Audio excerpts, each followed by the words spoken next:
सुप्रभात दर्शक बंधु आज 4 जुलाई शुक्रवार तेबे चलतु नजर पकेबा आज प्रमुख खबर उपरे तेबे पूर्व चैनल टी नुआ होते चैनल टी को लाइक करी सब्सक्राइब कर दियंतु एवं बेल आइकन टी को प्रेस कर दियंतु। छत्तीसगढ़ रे वर्षा जारी हीराकुद जलभंडार को आसुची बन्या पानी महानदीर उपरमुंडे प्रबल विगत किछि दिन होला मध्यम प्रबल वर्षा जारी रही जनजीवन अस्तव्यस्त हो पड़ी। छत्तीसगढ़ रे किछि दिन होला लगाण वर्षा हेउथबारु महानदी को वर्षा जल प्रवेश करछि।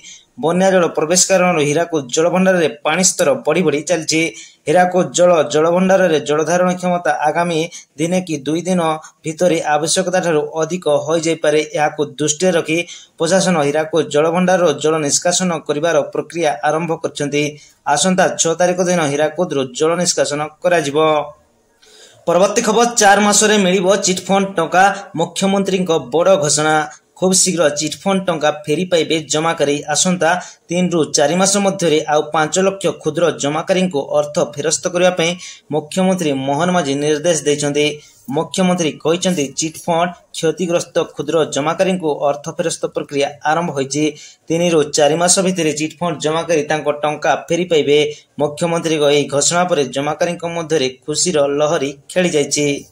परवर्ती खबर स्कूल रे छुआ अछुआ अनुसूचित रसायांक पाई कदली पत्र रे मध्याह्न भोजन खाउछंती सवर्ण।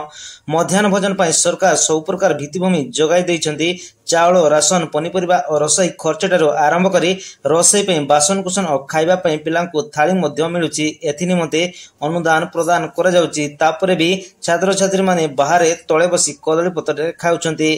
केन्द्रापड़ा जिला सदर ब्लॉक अधीन कोरो पंचायत रे पालकोणा प्राथमिक विद्यालय एभली एक चित्र सामना रे आछि।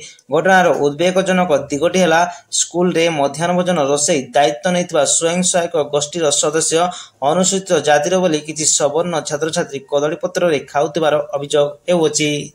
परवर्ती खबर आकाशमार्गरू बन्या क्षतिग्रस्त अंचल देखिले उपमुख्यमंत्री प्रभाती परिडा गुरुवार बालेश्वर जिला गस्तर जाई आकाशमार्गरू बन्या क्षतिग्रस्त अंचल बुली देखिछन्ति। बन्या जोगु जिलार 6टी ब्लॉक रे 154 ग्राम एवं जलेश्वर पौरपालिकार 8टी वार्ड बन्या जल रे प्रभावित होइछि। भोगराई बालियापाल बस्ता जलेश्वर बालेश्वर सदर और रेमुणा रे बन्या जल रे प्रभावित हेउछि। परवर्ती खबर पुरी रे अनंता क्रेज दर्शकों आग्रह को देखी आखि आगरे टाउन हॉल रे रिलीज हैला सिनेमा। फेरुची ओडिया चलचित्र पुराना दिन से सुवर्ण समय फेरी आसवा को बोध हुए आ कम दिन बाकी रही। कारण ओडिया सिनेमा प्रति पुणी दर्शकों बढ़िलानी आग्रह।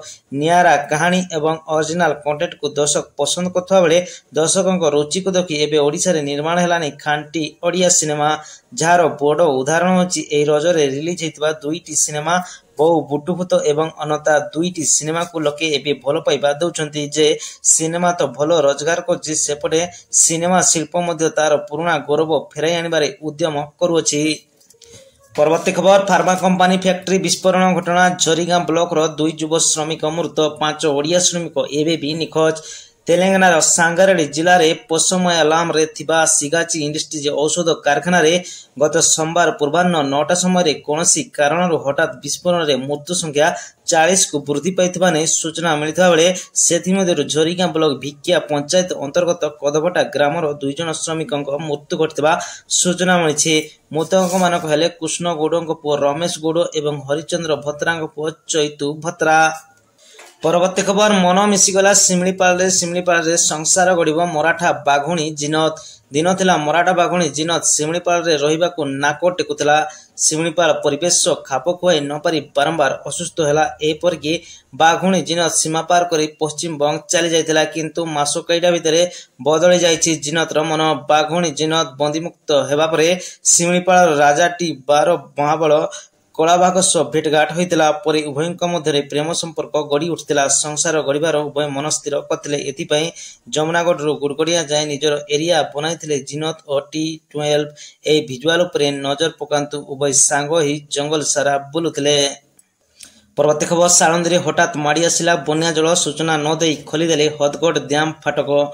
कलबल करछि साळंदी बन्या। भद्रक जिले में प्रवाहित बैतरणी नदीर जलस्तर ह्रास पाउଥିବା बेले एबे साळंदी नदी में बन्या प्रकोप देखा देइछि। साळंदी नदीर उपरमुंड हदगढ़ जलभंडार जल छाड़िबा जोगु साळंदी नदीर निम्न ଅବବାହିକା ବନ୍ୟା ପରିସ୍ଥିତି ଉପୁଜିଛି। ଭଦ୍ରକ ବ୍ଲକ ବେନ୍ତାଳ, ଖଣ୍ଡନତା ଓ ଆଖପାଖ ପଞ୍ଚାୟତର ବନ୍ୟା ଜଳ ପଶିଅଛି। ପରବର୍ତ୍ତୀ ଖବର, ବର୍ଷାରେ ଭିଜିବ ବାହୁଡା ଯାତ୍ରା। ଆସନ୍ତା 7 ତାରିଖ ଯାଏଁ ରାଜ୍ୟରେ ରହିବ ବର୍ଷାର ପ୍ରକୋପ। ସକ୍ରିୟ ମୌସୁମୀ ଯୋଗୁଁ ବାହୁଡାରେ ବର୍ଷା ହେବ। ରାଜ୍ୟର ବର୍ଷାର ପ୍ରକୋପ ଆସନ୍ତା 7 ତାରିଖ ଯାଏଁ ଜାରି ରହିବ। ଆଜି ସକାଳ 8:30 ଯାଏଁ ରାଜ୍ୟର 7 ଜିଲ୍ଲାକୁ ଅରେଞ୍ଜ ୱାର୍ଣ୍ଣିଂ ଜାରି କରାଯାଇଛି। ସେହିପରି 11 ଜିଲ୍ଲାକୁ ୟେଲୋ ୱାର୍ଣ୍ଣିଂ ଜାରି କରିଛି ଆଞ୍ଚଳିକ ପାଣିପାଗ କେନ୍ଦ୍ର।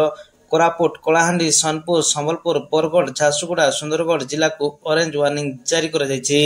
ଏହି 7 ଜିଲ୍ଲାରେ ବିଜୁଳି ଘଡ଼ଘଡ଼ି ସହ ପ୍ରବଳରୁ ଅତି ପ୍ରବଳ ବର୍ଷା ହେବାର ସମ୍ଭାବନା ରହିଛି। ପରବର୍ତ୍ତୀ ଖବର, ଆନ୍ଦୋଳନରୁ ଓହରିବାକୁ ଓଏସ୍ ଅଧିକାରୀଙ୍କୁ ଅନୁରୋଧ କଲେ ମନ୍ତ୍ରୀ। ଓଏସ୍ଙ୍କ କାର୍ଯ୍ୟରେ ଯୋଗ ଦେବାକୁ ଅପିଲ କରିଛନ୍ତି ରାଜସ୍ୱ ମନ୍ତ୍ରୀ। ରାଜ୍ୟବ୍ୟାପୀ ଓଏସ୍ ଅଫିସରଙ୍କ ଆନ୍ଦୋଳନ ଯୋଗୁଁ ଅଫିସ କାର୍ଯ୍ୟ ଅଚଳ ହୋଇପଡ଼ିଥିବା ବେଳେ କାର୍ଯ୍ୟରେ ଯୋଗ ଦେବା ପାଇଁ ଅନୁରୋଧ କରିଛନ୍ତି ରାଜସ୍ୱ ମନ୍ତ୍ରୀ ସୁରେଶ ପୂଜାରୀ। ବିଏମ୍ସି ଅତିରିକ୍ତ କମିଶନରଙ୍କୁ ମାଡ଼ ଘଟଣାରେ 5 ଜଣ ଗିରଫ ହୋଇଛନ୍ତି। ଦଳରୁ ବି ନିଲମ୍ବିତ ହୋଇଛନ୍ତି। ପରବର୍ତ୍ତୀ ଖବର, ଆଗାମୀ 100 ବର୍ଷ ପର୍ଯ୍ୟନ୍ତ ରତ୍ନଭଣ୍ଡାର ସମ୍ପୂର୍ଣ୍ଣ ସୁରକ୍ଷିତ, ସୂଚନା ଦେଲେ ଆଇନ ମନ୍ତ୍ରୀ। ରତ୍ନଭଣ୍ଡାରକୁ ନେଇ ଆଇନ ମନ୍ତ୍ରୀ ପୃଥ୍ୱୀରାଜ ହରିଚନ୍ଦନଙ୍କ ପ୍ରତିକ୍ରିୟା, କହିଲେ ସମ୍ପୂର୍ଣ୍ଣ ସୁରକ୍ଷିତ ଅଛି ରତ୍ନଭଣ୍ଡାର। ଆଗାମୀ 100 ବର୍ଷ ପର୍ଯ୍ୟନ୍ତ ରତ୍ନଭଣ୍ଡାରର କୌଣସି ପ୍ରକାର ନିର୍ମାଣଜନିତ ତ୍ରୁଟି ରହିବ ନାହିଁ। ସେହିପରି ରତ୍ନଭଣ୍ଡାର ଗଠନମୂଳକ ସୁରକ୍ଷା ଦୃଷ୍ଟିରୁ କୌଣସି ପ୍ରକାର ଅସୁବିଧା 100 ବର୍ଷ ପର୍ଯ୍ୟନ୍ତ ହେବ ନାହିଁ। ପରବର୍ତ୍ତୀ ଖବର, ଭାରତ ଆମେରିକା ବାଣିଜ୍ୟ ଚୁକ୍ତି 48 ଘଣ୍ଟା ମଧ୍ୟରେ ବଡ଼ ଘୋଷଣା। ଭାରତ ଓ ଆମେରିକା ମଧ୍ୟରେ ଖୁବ୍ ଶୀଘ୍ର ହୋଇପାରେ ବାଣିଜ୍ୟିକ ଚୁକ୍ତି। ଏନେଇ ଦୁଇ ଦେଶ ଜୋରଦାର ଆଲୋଚନା ଚଳାଇଛନ୍ତି। ତେବେ ଭାରତର କିଛି ଆପତ୍ତି ରହିଛି, ଯାହାର ସମାଧାନ କରିବାକୁ ଚେଷ୍ଟା ହେଉଛି। ଚୁକ୍ତିନାମାକୁ ନେଇ ଦୁଇ ଦେଶ ମଧ୍ୟରେ ଥିବା ମତଭେଦକୁ ସମାଧାନ କରିବା ପାଇଁ ଭାରତର ବାଣିଜ୍ୟ ପ୍ରତିନିଧି ଆଉ କିଛି ଦିନ ୱାଶିଂଟନରେ ରହିବେ। ଉଭୟ ଦେଶ ଏକ ବାଣିଜ୍ୟ ଚୁକ୍ତି କରିବାକୁ ଚାହୁଁଛନ୍ତି, କାରଣ ଏହାପରେ ଆମେରିକା ରାଷ୍ଟ୍ରପତି ଭାରତରୁ ଆମେରିକାକୁ ଆସୁଥିବା ସାମଗ୍ରୀ ଉପରେ ଉଚ୍ଚ ଶୁଳ୍କ ଲାଗୁ କରିବାର ଆରମ୍ଭ କରିବେ। କୃଷି ଓ ଦୁଗ୍ଧ ଉତ୍ପାଦନ କ୍ଷେତ୍ରରେ ଆମେରିକାର ପ୍ରବେଶକୁ ଭାରତ ବିରୋଧ କରୁଅଛି। ପରବର୍ତ୍ତୀ ଖବର, ବାଗେଶ୍ୱର ଧାମରେ ବଡ଼ ଧରଣର ଦୁର୍ଘଟଣା। ଟେଣ୍ଟ ଭୁଶୁଡ଼ିବାରୁ ଜଣେ ଶ୍ରଦ୍ଧାଳୁଙ୍କ ମୃତ୍ୟୁ, 4 ଗୁରୁତର। ମଧ୍ୟପ୍ରଦେଶର ଛତରପୁର ଜିଲ୍ଲାର ବିଶ୍ୱପ୍ରସିଦ୍ଧ ବାଗେଶ୍ୱର ଧାମ ପରିସରରେ ଗୁରୁବାର ସକାଳେ ଏକ ଦୁଃଖଦ ଘଟଣା ଘଟିଛି। ଟେଣ୍ଟ ଭୁଶୁଡ଼ି ପଡ଼ିବାରୁ ଜଣେ ଶ୍ରଦ୍ଧାଳୁଙ୍କର ମୃତ୍ୟୁ ହୋଇଥିବା ବେଳେ 3ରୁ 4 ଜଣ ଆହତ ହୋଇଥିବାର ସୂଚନା ଆସୁଛି। ଏହି ଘଟଣା ସକାଳ ପରେ 7ଟା ସମୟରେ ଆଳତି ପରେ ଘଟିଥିଲା। ଶ୍ରଦ୍ଧାଳୁ ବର୍ଷାରୁ ବଞ୍ଚିବା ପାଇଁ ଏକ ଟେଣ୍ଟ ତଳେ ଏକାଠି ହୋଇଥିଲେ। ଠିକ୍ ସେହି ସମୟରେ ଏହି ଅଘଟଣ ଘଟିଥିଲା। ପରବର୍ତ୍ତୀ ଖବର, ବିହାରରେ ନିର୍ବାଚନ ଲଢ଼ିବ ଆପ୍, ଘୋଷଣା କଲେ ଅରବିନ୍ଦ କେଜରିୱାଲ। ଆପର ମୁଖ୍ୟ ଅରବିନ୍ଦ କେଜରିୱାଲଙ୍କ ବଡ଼ ଘୋଷଣା, କହିଲେ ବିହାରରେ ନିର୍ବାଚନ ଲଢ଼ିବ ଆପ୍। କେଜରିୱାଲ ଆହୁରି ମଧ୍ୟ କହିଛନ୍ତି, ଏଥର ଆମର କାହା ସହ ହେବନି କୌଣସି ମେଣ୍ଟ। ଅହମ୍ମଦାବାଦରେ ହୋଇଥିବା ଏକ ସାମ୍ବାଦିକ ସମ୍ମିଳନୀରେ ଏପରି ଘୋଷଣା କରିଛନ୍ତି କେଜରିୱାଲ। ଏଥିସହିତ ପ୍ରେସ୍ କନଫରେନ୍ସରେ କଂଗ୍ରେସ ଏବଂ ବିଜେପି ଉପରେ ବସିଛନ୍ତି ଆପ୍ ମୁଖ୍ୟ। କେଜରିୱାଲ ସ୍ପଷ୍ଟ କରିଛନ୍ତି ଯେ କଂଗ୍ରେସ ସହ ହେବନି କୌଣସି ମେଣ୍ଟ ଏବଂ ଆସନ୍ତା ବିଧାନସଭା ନିର୍ବାଚନ ପାଇଁ ଆପ୍ ଏକା ନିଜ ଦମରେ ମଇଦାନକୁ ଓହ୍ଲାଇବେ। ପରବର୍ତ୍ତୀ ଖବର, ପାକିସ୍ତାନ ସେଲିବ୍ରିଟିଙ୍କ ଉପରେ କଟକଣା। 24 ଘଣ୍ଟା ଭିତରେ ଭାରତରେ ବ୍ୟାନ୍ ହେଲା ସମସ୍ତ ଆକାଉଣ୍ଟ। ଭାରତର ଅନେକ ପାକିସ୍ତାନୀ ଅଭିନେତା ଏବଂ କ୍ରିକେଟରଙ୍କ ସୋସିଆଲ ମିଡିଆ ଆକାଉଣ୍ଟଗୁଡ଼ିକ ଅନବ୍ଲକ୍ କରାଯିବାର ଗୋଟିଏ ଦିନ ପରେ ସରକାର ଏକ ଜରୁରୀକାଳୀନ ସମୀକ୍ଷା ପରେ ସେଗୁଡ଼ିକୁ ପୁଣି ଥରେ ବ୍ଲକ୍ କରିଛନ୍ତି। ପେହେଲଗାମ ଆତଙ୍କବାଦୀ ଆକ୍ରମଣ ପରେ ଭାରତ ସରକାର ପାକିସ୍ତାନ ସେଲିବ୍ରିଟିଙ୍କ ସୋସିଆଲ ମିଡିଆ ଆକାଉଣ୍ଟଗୁଡ଼ିକ ବ୍ଲକ୍ କରିଛନ୍ତି ଲଗାଇଥିଲେ ଏବଂ ଗୋଟିଏ ଦିନ ପୂର୍ବରୁ ଅର୍ଥାତ୍ ଜୁଲାଇ 2ରେ ପ୍ରତ୍ୟାହାର କରାଯାଇଥିଲା। ଏହାପରେ ଲୋକମାନେ ସୋସିଆଲ ମିଡିଆରେ ଅସନ୍ତୋଷ ପ୍ରକାଶ କରିଥିଲେ। ତେଣୁ 24 ଘଣ୍ଟା ମଧ୍ୟରେ ସମସ୍ତ ପାକିସ୍ତାନୀ ଆକାଉଣ୍ଟଗୁଡ଼ିକୁ ବ୍ୟାନ୍ କରାଯାଇଛି। ପରବର୍ତ୍ତୀ ଖବର, ବଦଳିଲା ସଂସଦର ମୌସୁମୀ ଅଧିବେଶନ ତାରିଖ। ଏବେ ଜୁଲାଇ 21ରୁ ଅଗଷ୍ଟ 21 ପର୍ଯ୍ୟନ୍ତ ଚାଲିବ ସଂସଦ। ବଦଳିଲା ସଂସଦର ମୌସୁମୀ ଅଧିବେଶନ ତାରିଖ। ଜୁଲାଇ 21ରୁ ଅଗଷ୍ଟ 12 ଭିତରେ ବସିବାକୁ ଥିବା ସଂସଦର ମୌସୁମୀ ଅଧିବେଶନ ଏବେ ଜୁଲାଇ 21ରୁ ଅଗଷ୍ଟ 21 ପର୍ଯ୍ୟନ୍ତ ଚାଲିବ। ଏନେଇ କେନ୍ଦ୍ରମନ୍ତ୍ରୀ କିରଣ ରିଜିଜୁ ଟ୍ୱିଟ୍ କରି ସୂଚନା ଦେଇଛନ୍ତି। ପରବର୍ତ୍ତୀ ଖବର, ମଝି ଆକାଶରେ ବାହାରିଗଲା ବିମାନର ଝରକା ଫ୍ରେମ୍, ଯାତ୍ରୀ ଭୟଭୀତ। ବିମାନରେ ଅଘଟଣକୁ ନେଇ ଆସିଲା ପୁଣି ଏକ ବଡ଼ ଖବର, ଯେଉଁଠି ବିମାନର କୌଣସି ଯାନ୍ତ୍ରିକ ତ୍ରୁଟି ଦେଖାଦେଇନି କି ଇନ୍ଧନ ସରିଯାଇନି, ବରଂ ବିମାନର ଝରକା ଫ୍ରେମ୍ ବାହାରିଯାଇଥିବାର ଘଟଣା ସାମ୍ନାକୁ ଆସିଛି। ମଝି ଆକାଶରେ ବିମାନ ଭିତର ଝରକା ଫ୍ରେମ୍ ହଠାତ୍ ହୁଗୁଳା ହୋଇ ବାହାରିଯିବା ପରେ ଯାତ୍ରୀଙ୍କ ଭିତରେ ଆତଙ୍କ ଖେଳିଯାଇଥିବା ଦେଖିବା ପାଇଁ ମିଳିଛି।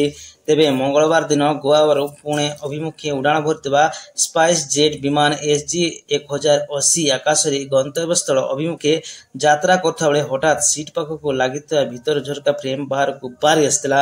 ଝରକାର ଫ୍ରେମ୍ ହଠାତ୍ ବାହାରି ଆସିବା ପରେ ଯାତ୍ରୀ ଭୟଭୀତ ହୋଇଯାଇଥିଲେ ଏବଂ ଅସନ୍ତୋଷ ବ୍ୟକ୍ତ କରିଥିଲେ। ତେବେ ଆଜିର ମୁଖ୍ୟ ଖବର ଆଜି ପାଇଁ ଏତିକି। ତେବେ ଭିଡ଼ିଓଟି ଭଲ ଲାଗୁଥିଲେ ଭିଡ଼ିଓଟିକୁ ଲାଇକ୍ସ ଏବଂ ସବସ୍କ୍ରାଇବ୍ କରିବା ପାଇଁ ଜମାରୁ ବି ଭୁଲନ୍ତୁ ନାହିଁ।